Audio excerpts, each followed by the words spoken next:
Mariví, por favor. Tengo el gusto de presentarles a la doctora María Victoria Bielsa Fernández. Mariví, gracias por estar aquí con nosotros. Es egresada de la Universidad Autónoma de Guadalajara. Regresa a su casa, donde egresó como gastroenteróloga del Hospital Español de México.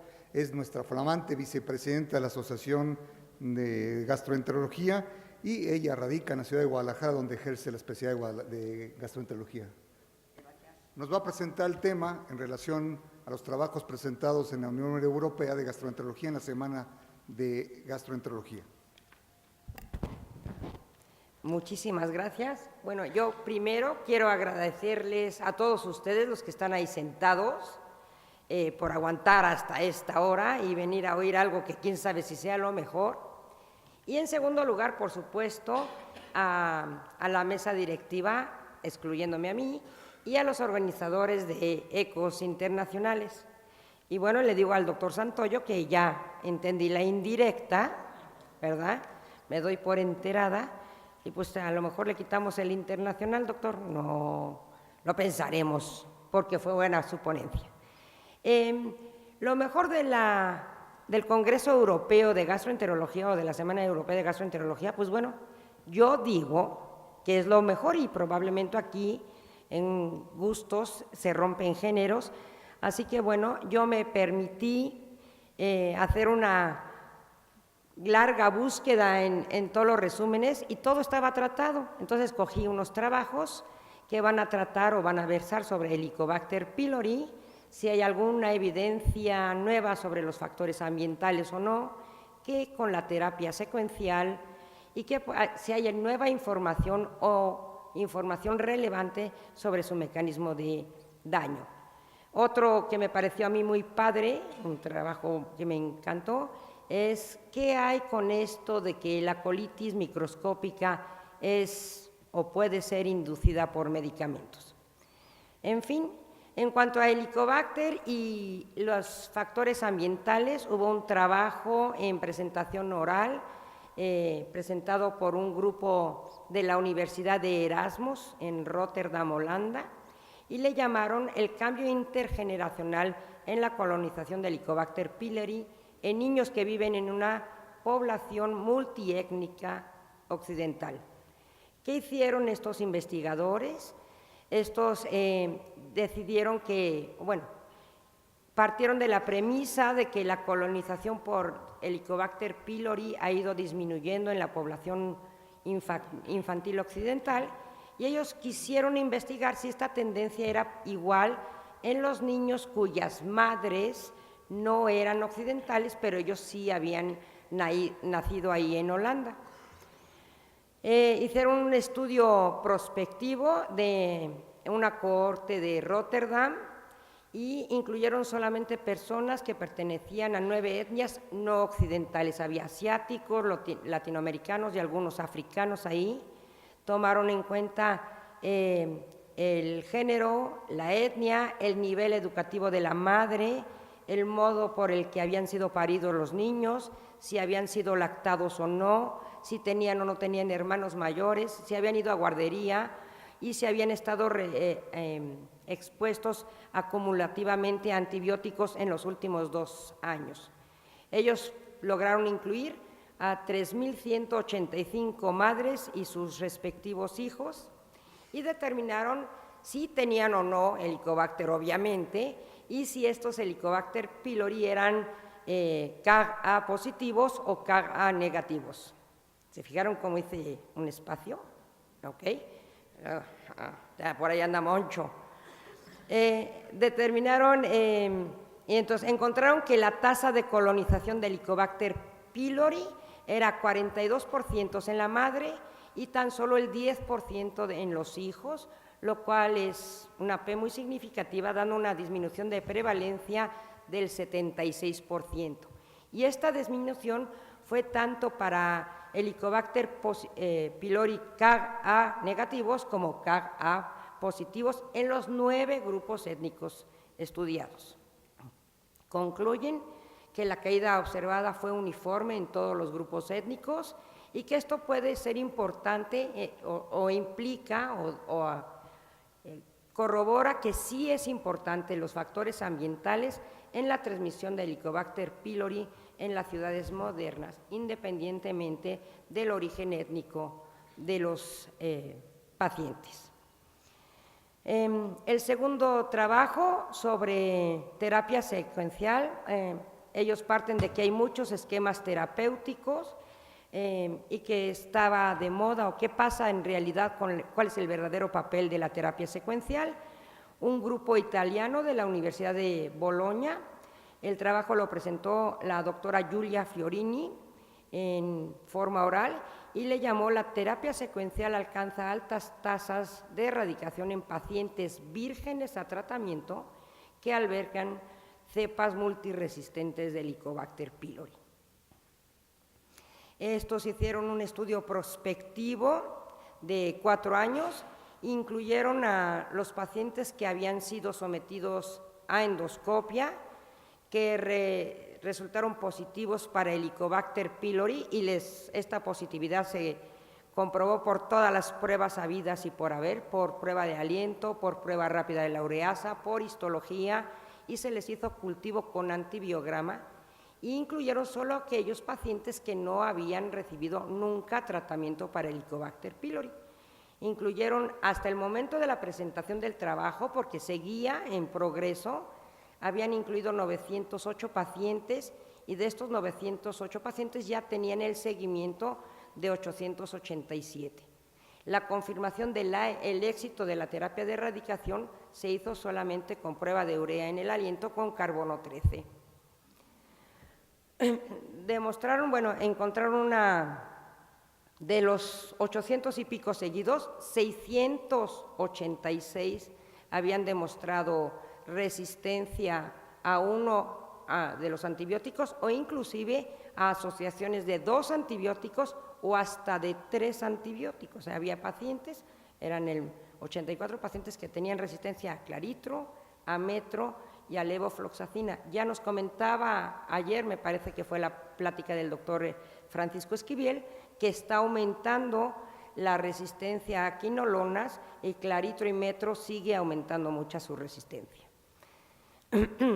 Estos autores concluyeron que la terapia secuencial es una excelente opción en pacientes que albergan cepas multiresistentes, que puede ser el tratamiento ideal para estos pacientes, especialmente si son resistentes a claritromicina.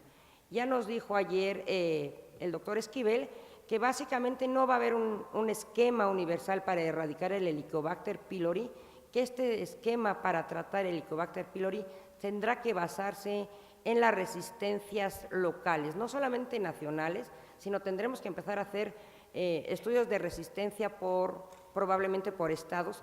Y bueno, no es la primera opción terapéutica según estos investigadores italianos.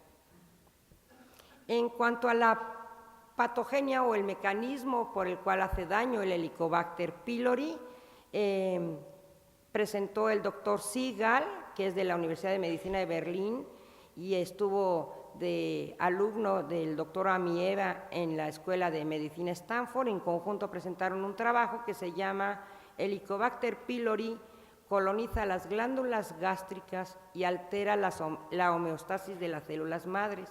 Este fue el trabajo que se ganó el primer lugar de todos los trabajos premiados. De hecho, se presentó en la sesión magistral de la Unión Europea.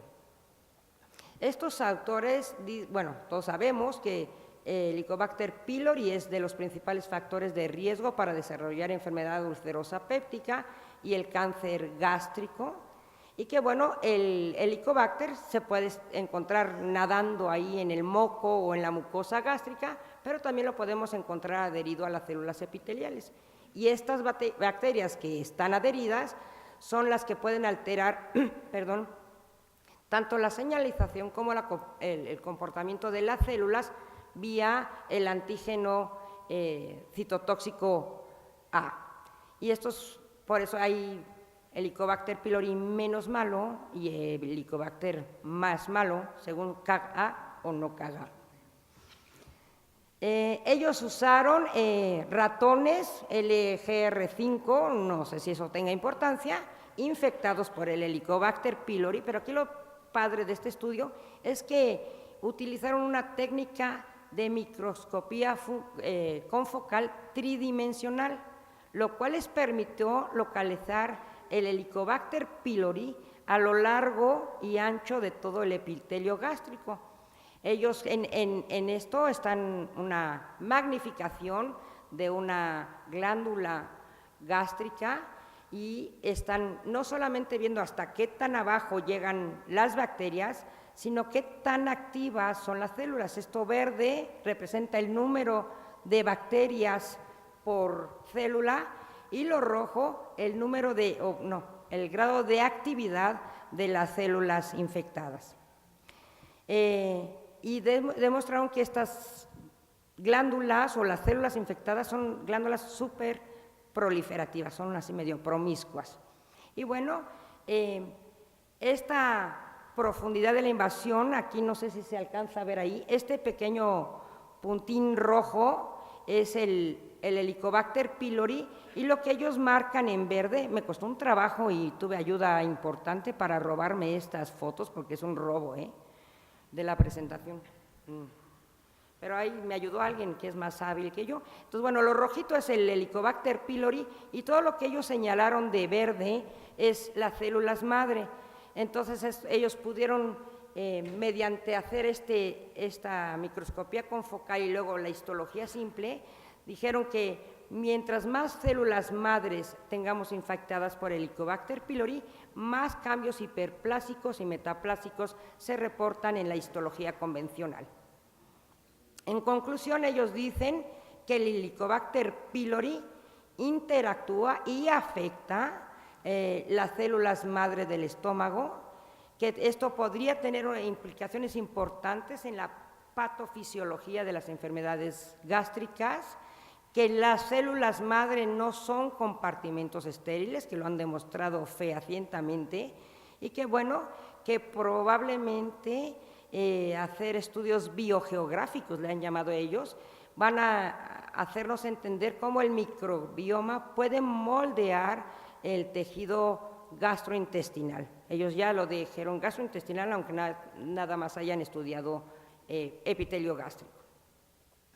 Y por último, me voy a permitir presentarles este trabajo sobre colitis microscópica, si eso no es inducida por medicamentos. Un grupo también del Centro Médico de Erasmus en Rotterdam presentó este trabajo, el doctor Mascli, si esto se pronuncia así, que llamaron riesgo de colitis microscópica durante el uso de inhibidores de bomba de protones, antiinflamatorios no esteroideos, beta bloqueadores y otros fármacos. Esta fue una presentación en póster.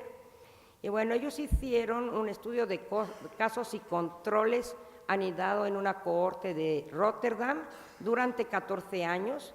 Todos los casos eran personas mayores de edad con un diagnóstico incidental de colitis microscópica que fueron sometidos a colonoscopia por diarrea persistente o crónica.